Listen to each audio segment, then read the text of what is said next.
Assalamualaikum warahmatullahi wabarakatuh. Halo semuanya, selamat pagi. Apa kabarnya? Semoga selalu sehat-sehat ya. Ya, kembali lagi berjumpa di mata kuliah pengantar manajemen dan bisnis ya.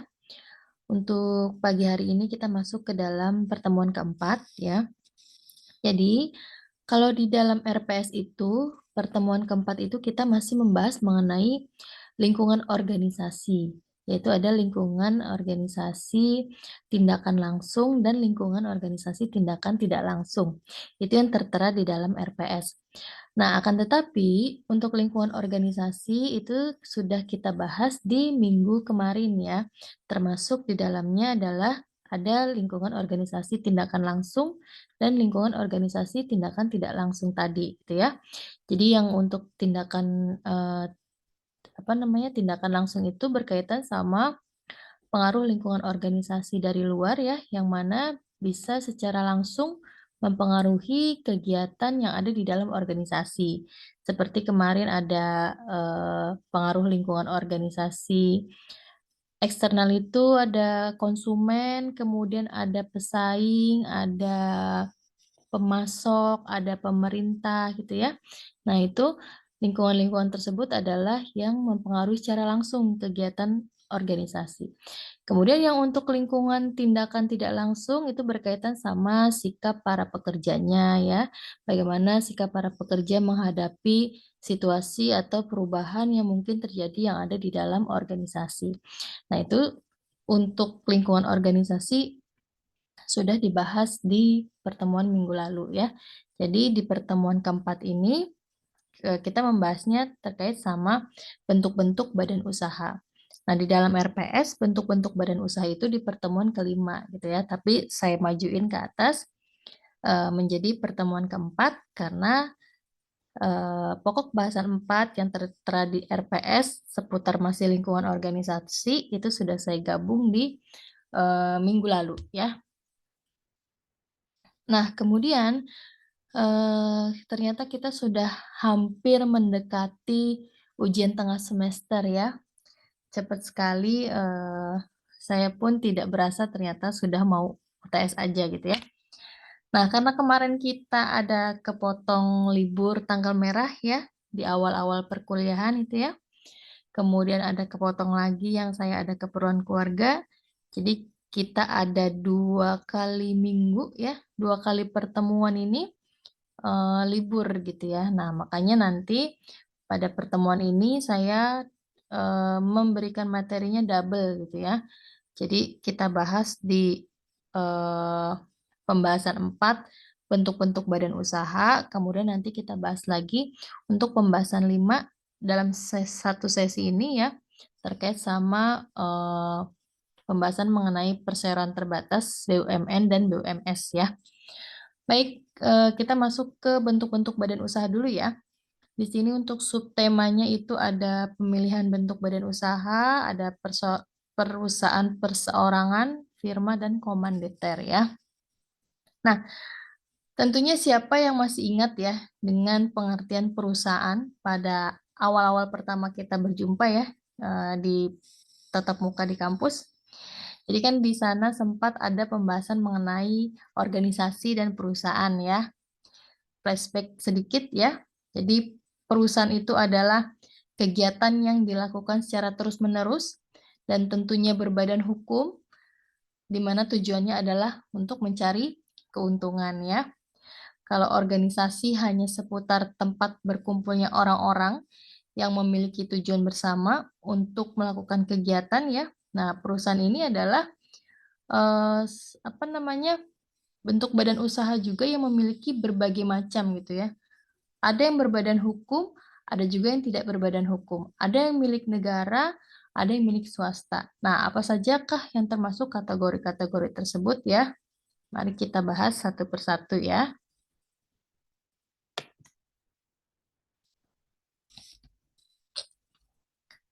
Nah, pertama kita masuk ke dalam pengertian badan usaha dulu ya.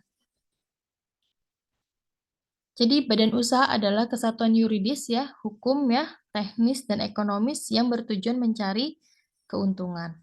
Kemudian badan usaha seringkali disamakan dengan perusahaan, padahal pada kenyataannya berbeda. Jadi badan usaha ini adalah lembaganya gitu ya. Badan usaha adalah lembaga, sementara perusahaan adalah tempat di mana badan usaha mengolah faktor-faktor produksinya.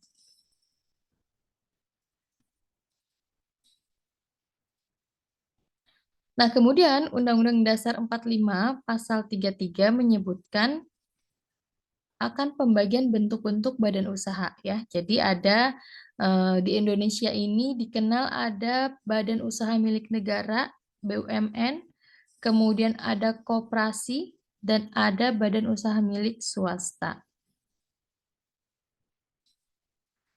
Nah, dalam pasal tersebut tentunya ada konsep demokrasi ekonomi ya di sini ya. Jadi ada kebebasan berusaha bagi seluruh warga negaranya tentunya dengan memperhatikan batas-batas tertentu gitu ya. Nah, batas-batas dalam menjalankan bisnis ini meliputi dua macam jenis usaha, di mana terhadap kedua jenis usaha ini pihak swasta dibatasi gerak usahanya. Yang pertama, jenis-jenis usaha yang vital, yaitu usaha-usaha yang memiliki peranan yang sangat penting bagi perekonomian negara. Misalnya kayak minyak bumi, gas bumi gitu ya. Kemudian hasil tambang. Kemudian yang kedua, jenis-jenis usaha yang menguasai hajat hidup orang banyak, seperti perusahaan air minum, kemudian apalagi perlistrikan ya, kemudian transportasi umum, telekomunikasi dan lain sebagainya. Nah, kemudian yang kedua ada macam-macam badan usaha. Jadi badan usaha berdasarkan kegiatannya ya. Yang pertama, kategorinya berdasarkan kegiatannya. Ada ekstraktif ya.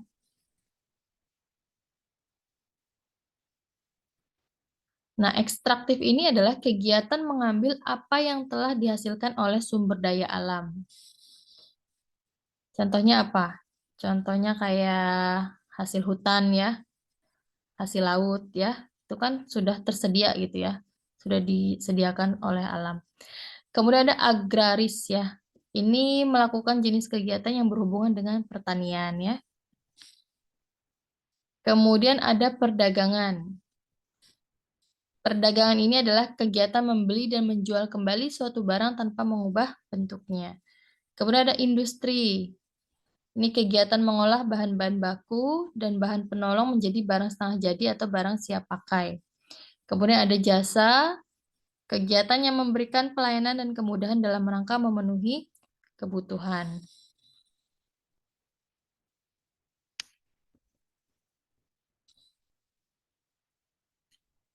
Kemudian kategori yang berikutnya adalah badan usaha berdasarkan kepemilikan modal.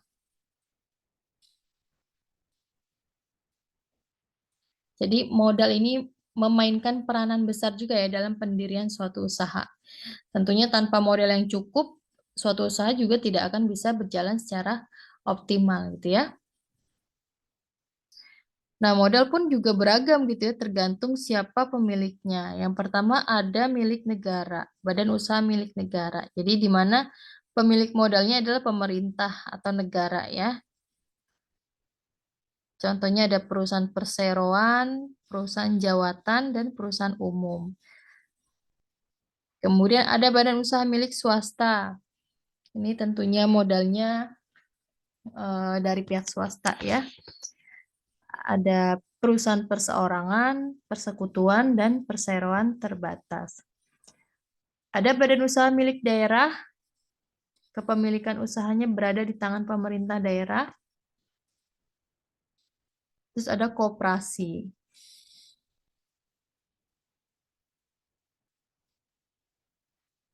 Kalau koperasi ini berasal dari para anggotanya ya.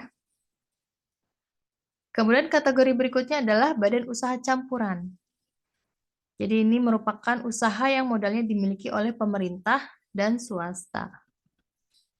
Kemudian badan usaha berdasarkan wilayah negara. Ini penanaman modal dalam negeri, penanaman modal asingnya. Jadi ini terkait sama globalisasi ekonomi ya. Jadi menyebabkan banyak juga usaha yang didirikan di luar negeri atau malah usaha luar negeri yang didirikan di dalam negeri. Makanya ada penanaman modal dalam negeri dan penanaman modal asing.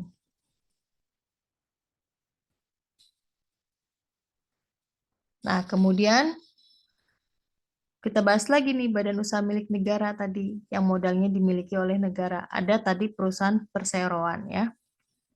Jadi BUMN yang berbentuk perseroan terbatas yang modal sahamnya paling sedikit 50% ini dimiliki oleh pemerintah. Tentunya tujuannya adalah mencari keuntungan.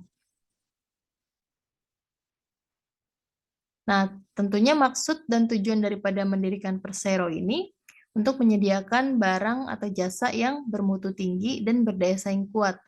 Tentunya untuk mengejar keuntungan tadi dan untuk meningkatkan nilai perusahaan. Nah, adapun ciri-ciri daripada perusahaan perseroan adalah yang pertama, pendirian persero diusulkan oleh menteri kepada presiden. Kemudian pelaksanaan pendirian dilakukan oleh menteri dengan memperhatikan perundang-undangan. Terus ciri yang berikutnya adalah statusnya berupa perseroan terbatas yang diatur berdasarkan undang-undang. Kemudian modalnya berbentuk saham.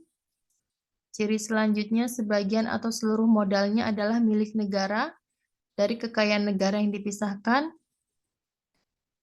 Kemudian organ perseronya adalah RUPS, direksi dan komisaris.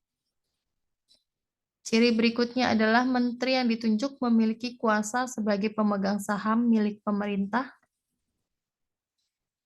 Kemudian ciri berikutnya adalah apabila seluruh sahamnya dimiliki pemerintah, maka menteri berlaku sebagai RUPS.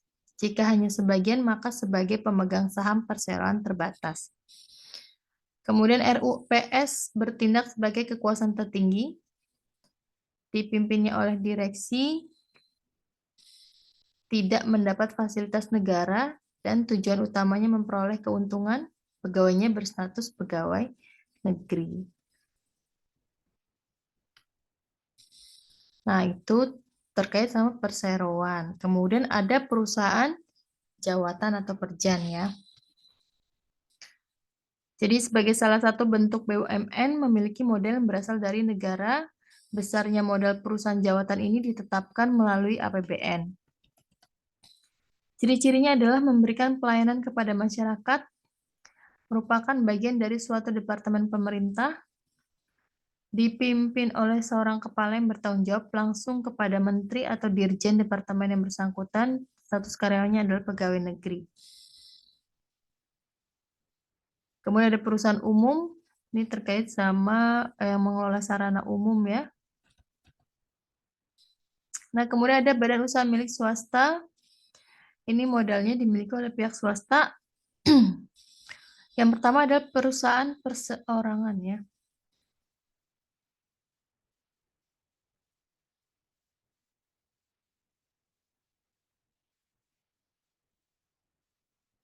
Perusahaan perseorangan ini adalah usaha yang dibentuk dan didirikan oleh seorang pengusaha dengan atas nama sendiri dengan tujuan untuk memperoleh penghasilan atau keuntungan. Tetapi ada juga perusahaan swasta yang tidak mencari keuntungan ya, tapi lebih ke motif sosial.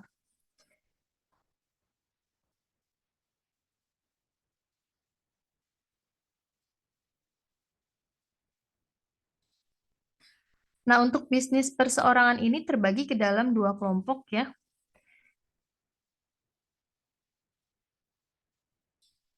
Yang pertama ada bisnis perseorangan berizin dan bisnis perorangan yang tidak memiliki izin.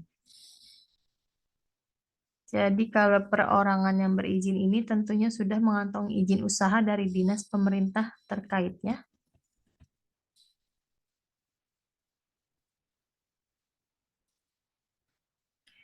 Nah, perusahaan perseorangan ini juga bentuk badan usaha yang paling sederhana ya. Jadi memang usahanya ini dibentuk dan didirikan oleh seorang pengusaha atas nama pribadinya gitu ya. Biasanya ini bergeraknya macam-macam ya, ada yang di bidang retail, kemudian jasa, pertanian, butik, pakaian, terus rumah makan juga ya. Jasa fotokopi juga itu kan juga termasuk perusahaan perseorangan. Jadi para pendirinya atau para pengusahanya ini memiliki tanggung jawab penuh gitu ya terhadap eh, laju rodanya si perusahaan gitu ya. Jadi naik turunnya kinerja perusahaan tuh kita sendiri yang bertanggung jawab secara penuh.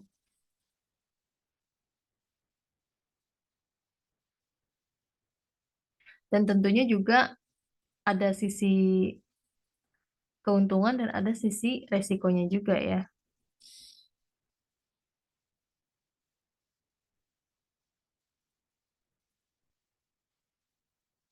Nah ini ya, keuntungan daripada perusahaan perseorangan adalah mudah dibentuk dan dibubarkan. Jadi untuk mendirikan perusahaan perseorangan tidak perlu perizinan yang rumit, hanya dituntut untuk izin gangguan HO atau eh, Hinder Ordonance ordonasi ya dan izin usaha atau SIUP. Kemudian pengusaha sepenuhnya terhadap keuntungan yang diperoleh ya karena kita bertanggung jawab penuh terhadap usaha yang kita jalankan. Terus ada rasa kebanggaan dan kepuasan dalam memimpin perusahaan tersendiri gitu ya. Jadi biarpun kecil tapi itu punya kita sendiri gitu ya. Kita tetap sebagai pemimpinnya, sebagai bosnya di situ ya. Kemudian pengelolaan perusahaannya juga lebih sederhana, tidak dikenakan pajak berganda. Jadi apabila perusahaan perseorangan mendapatkan keuntungan melebihi penghasilan tidak kena pajak, perusahaan hanya dikenakan pungutan dan berbagai retribusi. Motivasi usahanya juga tinggi. Akan tetapi juga ada beberapa kelemahan ya.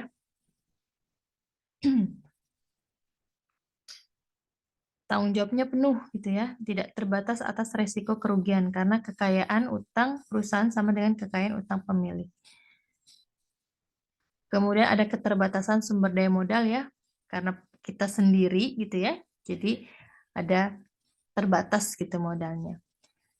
Kemampuan manajemen juga terbatas ya, apalagi kalau kita timnya sedikit ya, keuntungannya juga kecil kalau yang memang perusahaannya itu baru merintis gitu ya. Perusahaannya baru merintis, kemudian segala resikonya banyak, kemudian timnya juga tidak memadai, nah itu bisa saja mungkin keuntungannya kecil gitu ya.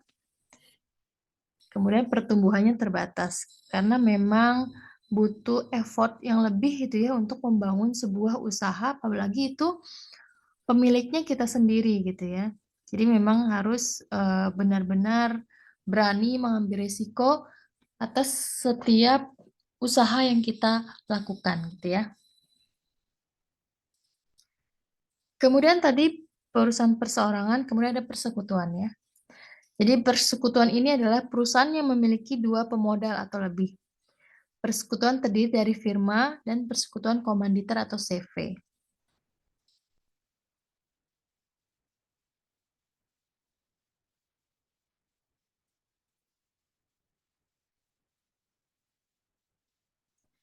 Kelebihan daripada persekutuan yang pertama mudah dalam pembentukannya ya.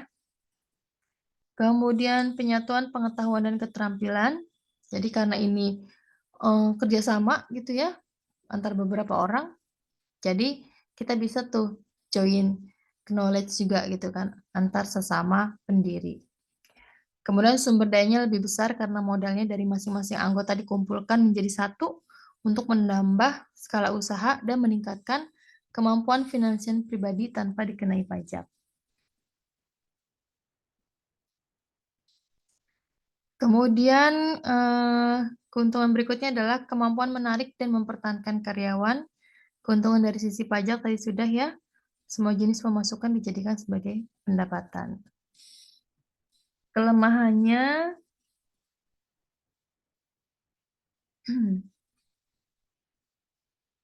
tanggung jawab tidak terbatas, ada tenggang waktu operasi yang terbatas, perselisihan di antara partner, ada halangan untuk membubarkan karena ada komitmen untuk berpartner.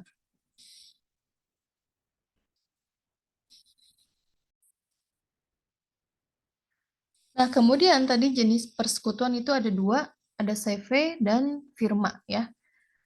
Nah, untuk CV sendiri adalah persekutuan yang didirikan oleh beberapa orang sekutu yang menyerahkan dan mempercayakan uangnya untuk dipakai dalam persekutuan. Para anggota persekutuan menyerahkan uangnya sebagai modal perseroan dengan jumlah yang tidak perlu sama sebagai tanda keikutsertaan di dalam persekutuan ya.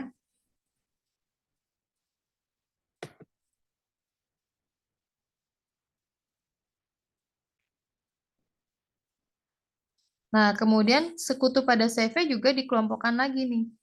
Ada yang namanya sekutu komplementer ya.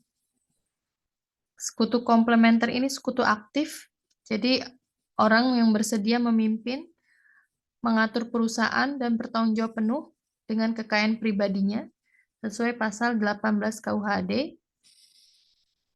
Kemudian sekutu komanditer, sekutu pasif ya. Kalau tadi yang aktif komplementer, ini komanditer pasif. Jadi orang yang tidak ikut mengurus persekutuan tetapi mempercayakan uangnya dalam persekutuan dan bertanggung jawab hanya terbatas pada kekayaan yang diikutsertakan dalam perusahaan tersebut sampai berakhirnya CV.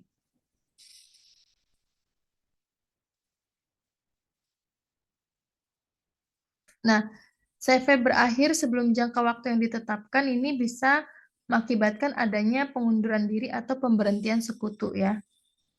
Kemudian bisa juga oleh akibat perubahan anggaran dasar, di mana perubahan anggaran dasar ini juga mempengaruhi kepentingan pihak ketiga terhadap CV tersebut. Nah, di sini ada beberapa kebaikan perseroan komanditer ya. Yang pertama, pendiriannya relatif mudah, modal yang didapat dikumpulkan lebih banyak, kemampuan untuk memperoleh kredit lebih besar, manajemen dapat didiversifikasikan, kesempatan untuk berkembang lebih besar. Ini tidak jauh beda dengan tadi keuntungan daripada persekutuan ya. Jadi tadi sudah dijelaskan beberapa kelebihan daripada persekutuan, kemudian ini dikelompokkan lagi menjadi kelebihan daripada CV, persekutuan komanditer ya. Tetapi pada intinya sama saja dengan kelebihan tadi persekutuan tadi.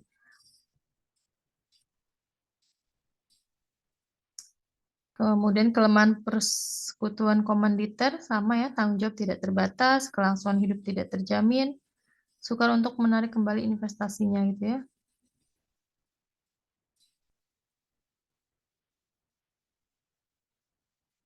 Nah, ini CV juga memiliki berbagai jenis keanggotaan. Ada anggota pimpinan atau general partner.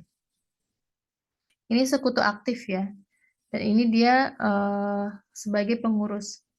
Ini biasanya modal yang disetorkan ke perusahaan lebih besar daripada anggota lainnya. Dan mereka ini bertanggung jawab tidak terbatas sampai dengan harta pribadinya gitu. Jadi tergantung ya, tergantung dia ingin memilih sebagai anggota yang seperti apa gitu ya. Kalau dia pengennya menjadi anggota pimpinan ya dia juga harus bisa memberikan segalanya untuk si kemajuan CV tersebut gitu kan, sampai dengan harta pribadinya pun dia ikut pertaruhkan di situ. Kemudian ada anggota terbatas, limited partner. Jadi ini sekutu yang bertanggung jawab terbatas atas beberapa dana aja. Atas beberapa dana yang tentunya yang mereka investasikan kepada CV tersebut. Jadi anggota ini tidak aktif mengelola operasi perusahaan. Kemudian ada anggota diam, silent partner ya. Jadi ini sekutu tidak aktif di CV, tetapi diketahui oleh umum bahwa mereka itu termasuk anggota CV. Kemudian ada anggota rahasia, secret partner. Ini termasuk sekutu yang aktif di CV, tapi tidak diketahui secara umum kalau mereka itu sebenarnya anggota CV, gitu ya. Jadi paling yang mengetahui hanya orang-orang yang terlibat aktif di dalam CV saja. Kemudian anggota dormant, Ini sekutu yang sama sekali tidak aktif di dalam aktivitas CV dan tidak pula diketahui oleh umum bahwa sekutu ini adalah anggota CV. Kemudian tapi dia tetap, ada setor dana juga. Kemudian anggota senior dan junior ya, ini berkaitan sama lamanya dia berinvestasi ya di dalam CV tersebut. Kemudian ada anggota nominal, ini dia orang yang bukan, merupakan anggota, bukan pula pemilik CV, tetapi orang ini selalu memberikan saran kepada orang, atau kepada anggota yang ada di CV tersebut. Jadi seolah-olah ini orang anggota CV, padahal mah hanya memberikan kritik dan saran aja, kayak semacam penasehat lah gitu ya.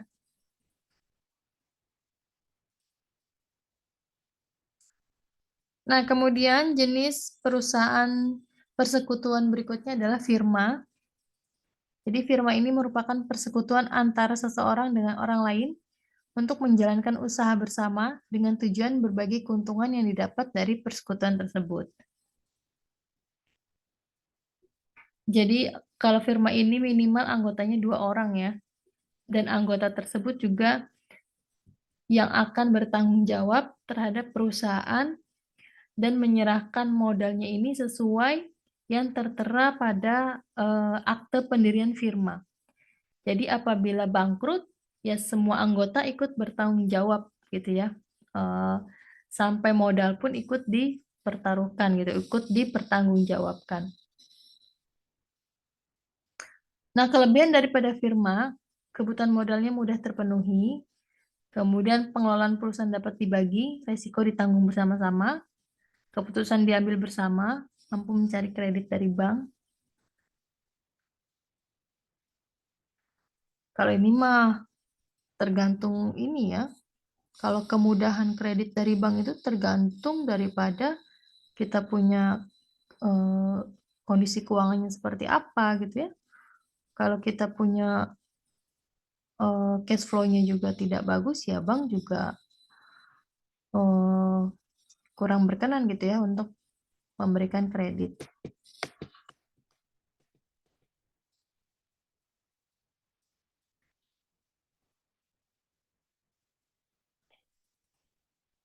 Nah, kemudian kekurangan daripada firma, yang pertama bisa terjadi perselisihan ya.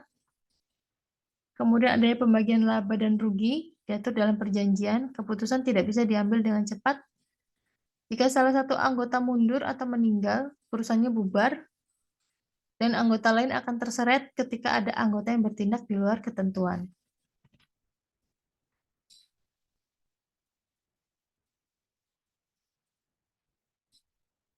Kemudian ada perseroan terbatas.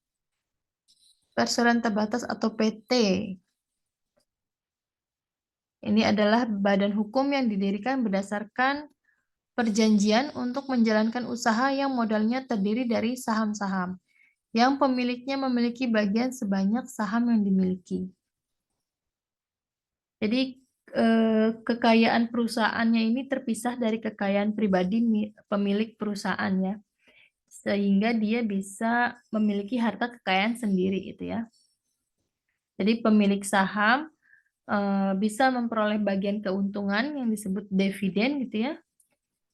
Kemudian selain daripada berasal dari saham, modal PT juga bisa juga berasal dari obligasi gitu ya.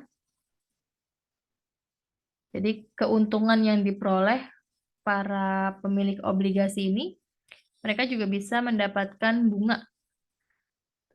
Jadi tanpa menghiraukan untung atau ruginya si perusahaan terbatas tersebut gitu ya, tanpa menghiraukan untung atau ruginya daripada PT tersebut. Nah, menurut peraturan dalam pasal 1 Undang-Undang Nomor 40 tentang perseroan terbatas, organ perseroan adalah rapat umum pemegang saham, direksi, dan komisaris. Rapat umum pemegang saham atau RUPS adalah organ PT yang mempunyai wewenang yang tidak diberikan kepada direksi atau dewan komisaris dalam batas yang ditentukan dalam Undang-Undang PT.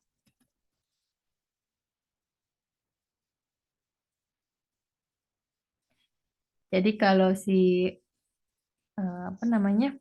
pemegang saham ini melimpahkan wewenangnya kepada direksi untuk menjalankan dan mengembangkan perusahaan sesuai dengan tujuan dan bidang usaha perusahaan. Kemudian direksi berwenang untuk mewakili perusahaan, mengadakan perjanjian dan kontrak. Kemudian kalau komisaris memiliki fungsi sebagai pengawas kinerja jajaran direksi ya. Cuman tetap organ tertingginya adalah di RUPS. Jadi yang mana wewenangnya di RUPS ini tidak diberikan kepada direksi atau dewan komisaris. Nah, kalau di Undang-Undang PT itu biasanya RUPS ini diadakan tuh paling lambat 6 bulan setelah tahun buku. Dan si RUPS ini dapat diadakan sewaktu-waktu berdasarkan kebutuhan daripada PT tersebut. Si direksinya itu organ PT yang bertanggung jawab penuh atas pengurusan PT dan untuk kepentingan dan tujuan PT serta mewakili PT baik di dalam maupun di luar pengadilan sesuai dengan ketentuan anggaran dasar. Hasil RUPS ini biasanya dilimpahkan ke komisaris untuk diteruskan ke direksi ya, untuk dijalankan gitu ya. Kalau pemegang saham berhalangan hadir dalam RUPS ini biasanya bisa suaranya itu bisa dilempar ya ke pemegang saham lainnya. Nah, ini ada beberapa isi daripada RUPS ya. Yang pertama menentukan direksi dan pengangkatan komisaris. Yang kedua memberhentikan direksi atau komisaris. Yang ketiga menetapkan besar gaji direksi dan komisaris. Yang keempat mengevaluasi kinerja perusahaan. Yang kelima memutuskan rencana penambahan atau pengurangan saham. Yang keenam menentukan kebijakan perusahaan dan mengumumkan pembagian laba atau dividen. Nah, kelebihan PT, karena PT ini perseroan terbatas, yang mana memiliki badan hukum dan tentunya suatu perusahaan yang memang sudah kompleks, memang sudah ibaratnya sudah settle gitu ya, sudah besar lah istilahnya gitu ya, perusahaan perseroan terbatas gitu kan. Jadi kelangsungan hidup perusahaannya pun lebih terjamin gitu ya. Kemudian adanya terbatasnya tanggung jawab sehingga tidak menimbulkan risiko bagi kekayaan pribadi maupun kekayaan keluarga pemiliknya. Karena ada pemisahan kekayaan di situ. Yang mana kalau yang berkaitan sama operasional PT, yang menggunakan dana operasional PT, tidak dicampur dengan modal pribadi. Beda sama tadi perusahaan perseorangan gitu ya. Dia kan modal pribadi sama modal yang untuk bikin usaha kan itu digabung gitu kan. Nah, kemudian kelebihan berikutnya adalah saham dapat diperjualbelikan ya, karena memang sudah perusahaan terbuka gitu ya. Kebutuhan kapital lebih besar akan mudah dipenuhi sehingga memungkinkan perluasan perusahaan usaha ya, karena memang juga ada perjualbelian saham sehingga ekspansi usahanya pun bisa dengan mudah dilakukan. Kemudian pengelolaan perusahaan dapat dilakukan lebih efisien. Nah, tentunya juga ada kelemahannya ya. Nah, biaya pendiriannya relatif mahal karena memang sudah perusahaan besar, sudah kompleks gitu ya. Rahasianya tidak terjamin ya. Jadi kalau misalkan ada karyawan yang tadinya di situ kemudian selek atau segala macamnya resign, nah itu biasanya buruk-buruknya pun bisa dia beberkan ke tempat lain gitu ya. Cuman kalau ini mah tergantung daripada pembawaan masing-masing orangnya ya. Kemudian kurangnya hubungan yang efektif antara pemegang saham, kemudian ada permasalahan administrasi yang rumit, pengenaan pajak berganda, adanya inefisiensi kerja, tidak fleksibel dan tidak kompetitif karena ukurannya besar ya, karena mungkin terlalu kompleks kali ya, yang diurusin banyak gitu. Kemudian kesulitan untuk membubarkan diri, ada yang kemungkinan akan muncul konflik antara pemegang saham dengan dewan direksi.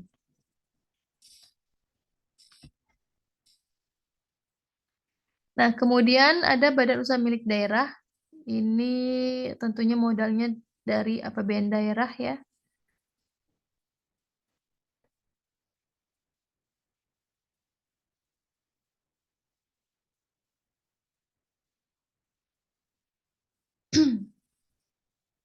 Ciri-cirinya adalah pemerintah memegang hak atas segala kekayaan dan usaha. Pengawasan dilakukan alat pelengkap negara yang berwenang, melayani kepentingan umum. Jadi selain mencari keuntungan, juga ada kegiatan yang berkaitan sama masyarakat ya. Sebagai stabilisator perekonomian dalam rangka menyejahterakan rakyat dan sebagai pemasukan negara. Kemudian seluruh atau sebagian besarnya modal milik negara yang mana dikelola oleh masing-masing daerah ya. Modalnya dapat berupa saham atau obligasi bagi perusahaan yang go public.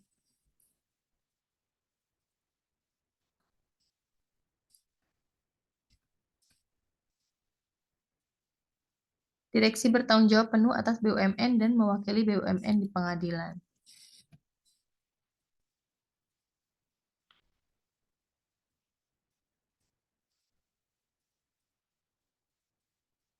Ini maksudnya direksi bertanggung jawab penuh atas BUMD ini ya, karena kan ini lagi dibahasnya badan usaha milik badan usaha milik daerah. Nah, tujuan didirikannya BUMD tentu memberikan sumbangsi kepada perekonomian nasional dan penerimaan kas negara, mengejar dan mencari keuntungan untuk memenuhi hajat hidup orang banyak, perintis kegiatan-kegiatan usaha, dan memberikan bantuan serta perlindungan pada usaha kecil dan lemah.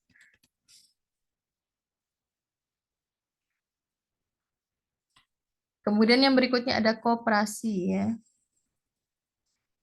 Jadi koperasi ini adalah jenis badan usaha yang beranggotakan orang-orang atau badan hukum. Fungsi dan peran koperasi menurut Undang-Undang ada di nomor 25 tahun 92 pasal 4. Fungsinya adalah membangun dan mengembangkan potensi dan kemampuan ekonomi anggota pada khususnya dan masyarakat pada umumnya untuk meningkatkan kesejahteraan ekonomi dan sosial. Kemudian fungsi berikutnya adalah berperan serta secara aktif dalam upaya mempertinggi kualitas kehidupan manusia dan masyarakat, memperkokoh perekonomian rakyat sebagai dasar kekuatan dan ketahanan perekonomian nasional sebagai soko gurunya ya. Kemudian berusaha untuk mewujudkan dan mengembangkan perekonomian nasional yang merupakan usaha bersama berdasarkan atas asas kekeluargaan dan demokrasi ekonomi.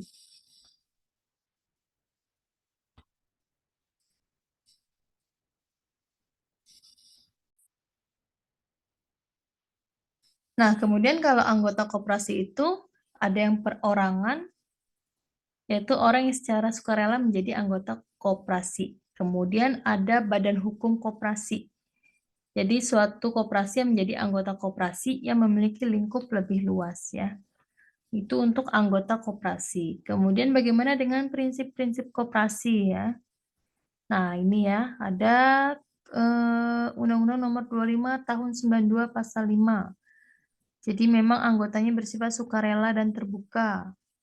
Pengelolaannya dilakukan secara demokratis, adanya pembagian SHU, dilakukan secara adil sebanding dengan besarnya jasa usaha masing-masing anggota, pemberian balas jasa yang terbatas terhadap modal, kemudian ada kemandirian dan pendidikan perkoperasian, serta kerjasama antar koperasi. Nah, ini ada jenis-jenis koperasi. Ada koperasi simpan pinjam. Ini tentunya bergerak di bidang simpanan dan pinjaman. Ada koperasi konsumen. Ini koperasi beranggotakan para konsumen dengan menjalankan kegiatannya jual beli, menjual barang-barang konsumsi. Ada koperasi produsen.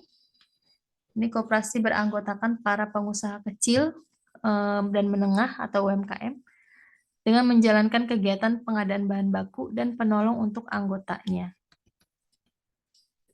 Ada juga koperasi pemasaran. Ini koperasi yang menjalankan kegiatan penjualan produk atau jasa koperasinya. Ada koperasi jasa, koperasi yang bergerak di bidang usaha jasa lainnya. Kemudian sumber modal koperasi ada simpanan pokok. Ini sejumlah uang yang wajib dibayarkan oleh anggota kepada koperasi. Ini dibayarkan oleh anggota kepada koperasi pada saat dia masuk menjadi anggota. Kemudian simpanan wajib, ini jumlah simpanan tertentu yang harus dalam waktu dan kesempatan tertentu. Misalnya tiap bulan dengan jumlah simpanan yang sama untuk setiap bulannya. Jadi kalau yang simpanan pokoknya itu hanya sekali aja pada saat dia masuk menjadi anggota koperasi. Dan setiap bulan bayar iuran itu namanya simpanan wajib. Kemudian ada simpanan khusus ya. Jadi kalau memang di koperasinya mengatur hal-hal yang berkaitan dengan iuran lain-lain gitu ya. Kemudian ada dana cadangan, ini sejumlah uang yang diperoleh dari penyisihan sisa hasil usaha. Kemudian ada hibah, ini sejumlah uang atau barang modal yang dapat dinilai dengan uang yang diterima dari pihak lain. Jadi ini bersifat pemberian gitu ya, bersifat hibah dan tidak mengikat. Jadi sukarela. Jika misalkan ada anggota yang kelebihan rezeki, itu bisa mungkin memberikan hibahnya sebagai modal koperasi.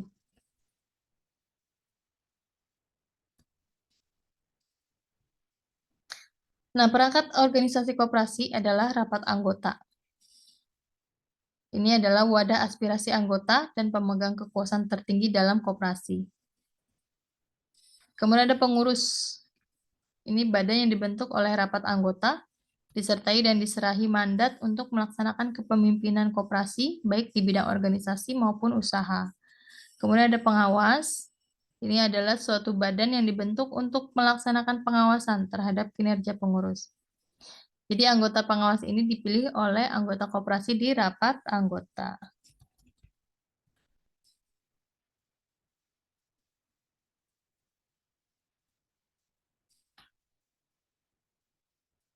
Kemudian ada yayasan ya. Jadi yayasan ini termasuk badan usaha juga ya. Jadi ini organisasi yang berbentuk korporasi untuk memberikan pelayanan kepada masyarakat ya.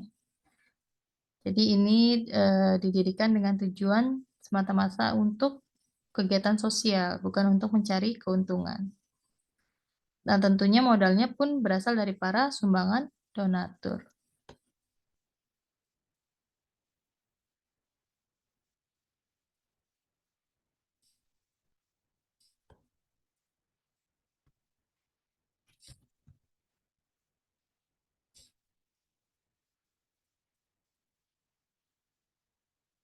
Ya, itu ya terkait sama materi dalam pembahasan keempat terkait dengan badan usaha ya.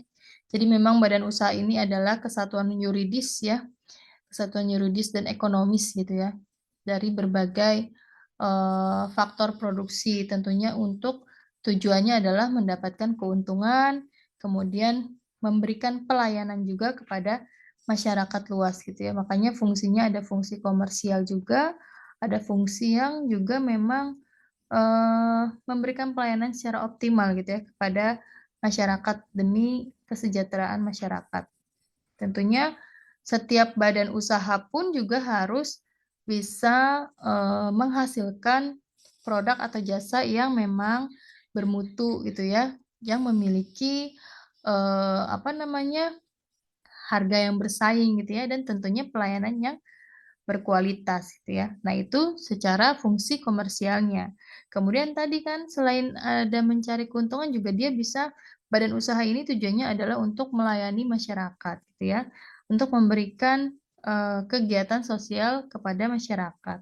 Nah, fungsi sosialnya bisa lebih kepada memberikan kesempatan kerja gitu ya kepada masyarakat sekitar. Atau bisa juga transfer knowledge gitu ya, transfer knowledge SDM ya. Kemudian apa namanya bisa mencegah atau meminimalkan dampak kerusakan lingkungan. Nah, itu kan juga salah satu fungsi daripada sosialnya badan usaha gitu ya. Nah, tentunya badan usaha pun juga harus bisa memiliki peranannya sebagai membantu perekonomian negara gitu ya. Jadi makanya ada badan usaha milik negara, ada badan usaha milik swasta gitu, yang mana masing-masing memberikan kontribusinya di dalam bidang perekonomian gitu, yang mana tujuannya adalah untuk meningkatkan pertumbuhan perekonomian negara. Jadi memang eh, ada beberapa jenis badan usaha tadi ya, kemudian juga harus perlu dipertimbangkan juga dalam memilih bentuk badan usaha ya.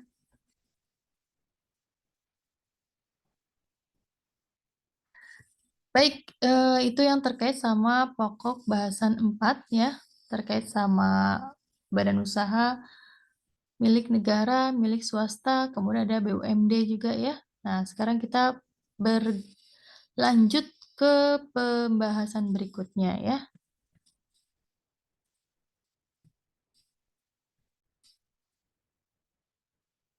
Ya, untuk materi berikutnya sebenarnya masih berkaitan ya, sama-sama masih membahas tentang badan usaha. Cuman untuk materi yang ini berkaitan sama perseroan terbatasnya saja, gitu ya.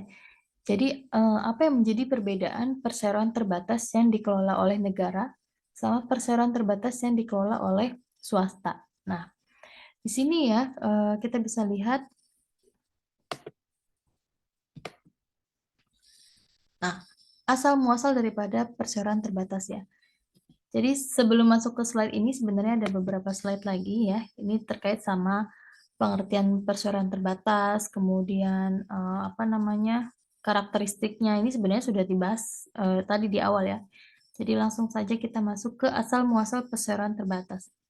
Jadi perseroan terbatas ini pertama kali itu ada di Italia. Jadi mengikuti model perusahaannya Belanda. Jadi apa the apa namanya the Compagnia di Nostra Signora della Libertà, didirikan di Genoa pada akhir tahun 1638. Nah, pemegang sahamnya berjumlah 70. Perusahaan kedua, The Compagnia Genoves delle Indie Oriental. Ini didirikan pada awal 1647, bertujuan untuk mulai membuka perdagangan dengan Hindia Timur gitu. Jadi memang berasalnya dari Belanda gitu ya, yang mana ada pertama kalinya itu ada di Italia. Nah, eh,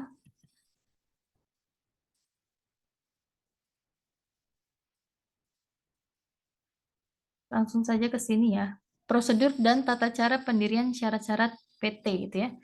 Ada perjanjian tertulis antara dua orang atau lebih. Kemudian ada pembuatan akte pendirian di depan notaris ya.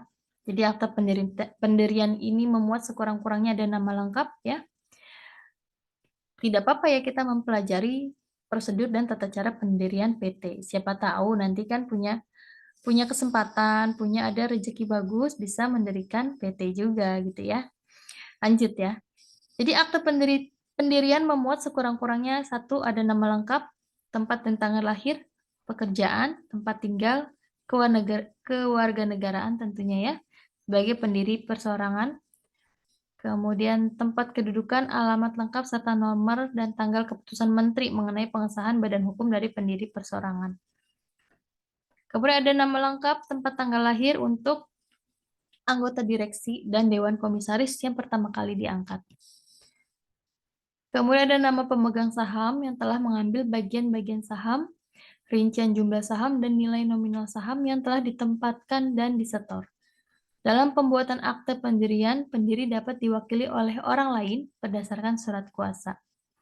Kemudian ada yang namanya anggaran dasar perseroan. Nah, ini harus memuat sekurang-kurangnya ada nama dan tempat kedudukan perseroan, kemudian maksud dan tujuan serta kegiatan usaha perseroan, ada jangka waktu berdirinya perseroan, besarnya jumlah modal dasar, modal ditempatkan, dan modal disetor adalah jumlah saham. Ada nama jabatan dan jumlah anggota direksi dan dewan komisaris.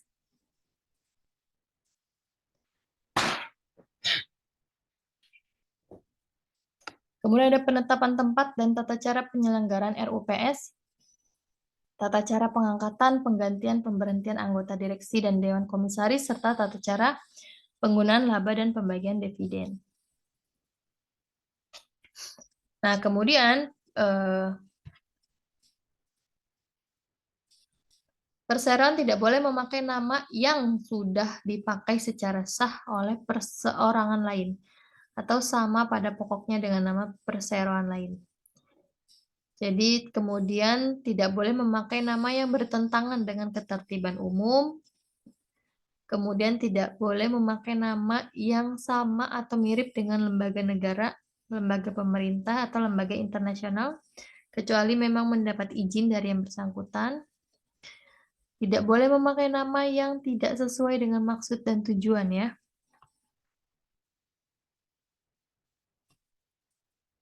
Dan tidak boleh memakai nama yang terdiri atas angka atau rangkaian angka, huruf, atau rangkaian huruf yang tidak membentuk kata.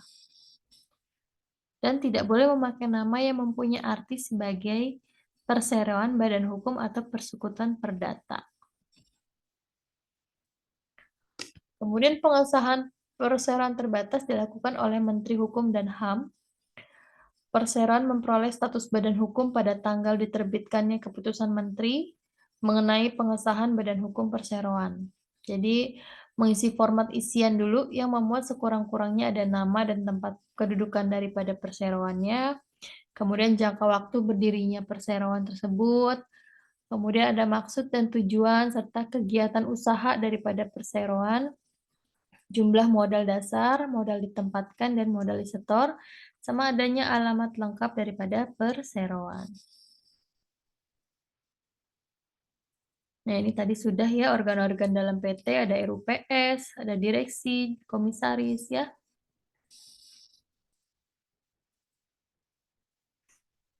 Nah, ini perbedaan perusahaan, perbedaan PT yang dikelola oleh negara sama swasta. Yang pertama tentu dari proses rekrutmen ya. Jadi kalau perusahaan pemerintah ini biasanya membuka lowongan kerjanya secara luas melalui website dan media massa untuk mendapatkan kandidat yang sebanyak-banyaknya. Tapi kalau rekrutmen ini dilakukan oleh perusahaan swasta bersifat lebih private ya. Kemudian dari segi gaji ya. Nah, ini nggak tahu ya ini masih masih berlaku apa enggak nih di zaman sekarang ini.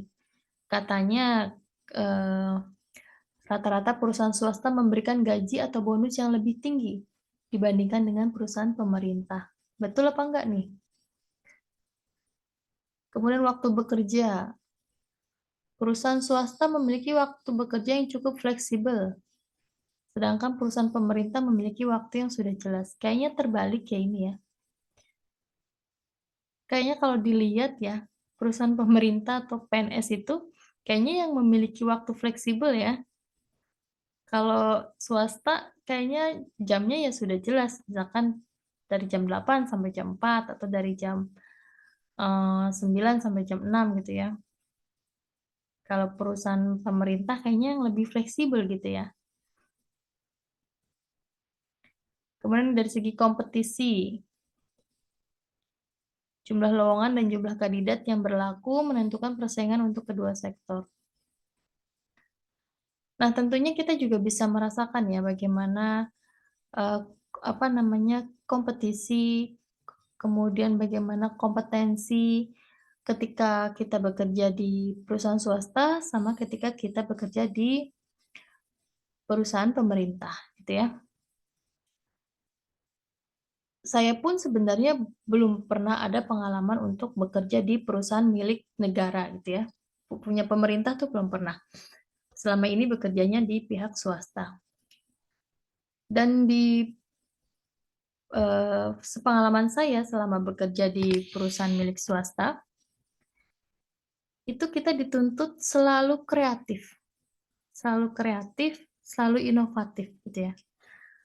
Artinya kita selalu harus mengembangkan diri, mengupgrade diri, gitu ya, dan bisa mengeksplor lebih banyak ke knowledge, gitu ya. Kalau sepengalaman saya di perusahaan swasta. Kemudian saya kan juga tertarik gitu ya untuk bertanya-tanya juga sama teman-teman yang bekerja di sektor pemerintah. Seperti apa gitu ya. Karena kan saya sendiri juga belum pernah merasakan. Dan dari beberapa teman yang saya wawancara itu, kerja di pemerintahan ya, sebelumnya teman saya juga sebelum di pemerintahan bekerjanya di swasta juga. Jadi dia bisa membandingkan gitu ya.